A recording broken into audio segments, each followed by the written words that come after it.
Kathy, as we talk about the dollar, we did see a nice little pullback lower yesterday that boosted things like copper and gold.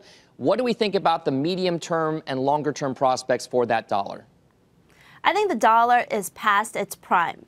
We had a very nice rally at the end of last year, primarily due to risk aversion, and with U.S. stocks pretty much at their highest levels this year.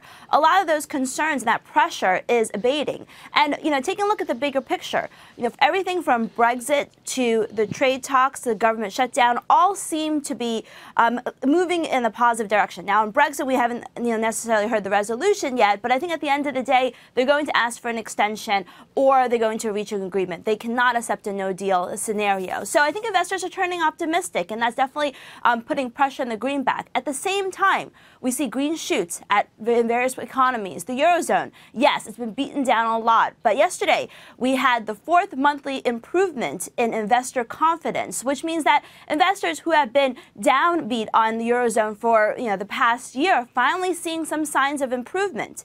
And the U.S. itself, we're beginning to see a lot of the data show the concerns the Fed is having. I mean, last week we had inflation and retail sales come in weaker than expected. And I think that we're going to see continued softness in U.S. data, especially as the numbers show the impact of the government shutdown. So I do think that the dollar's past its prime, and we could see further weakness. All right, one of the beneficiaries has been the emerging markets, not just their currencies, but also their stock markets as well. One of the main ETFs, Kathy, that tracks it, the iShares Emerging Markets, the ticker EEM, is already up 8-9% year to date. Does that emerging market strength continue?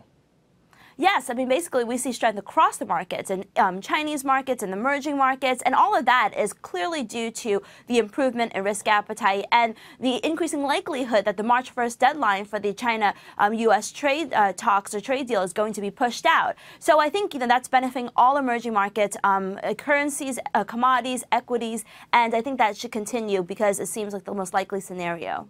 All right, Kathy, we've also got some rhetoric between the U.S. and China with regard to the Chinese yuan and its value. What do you think about the current valuation here? Does the U.S. really have any kind of sway over what China does with its currency, the yuan?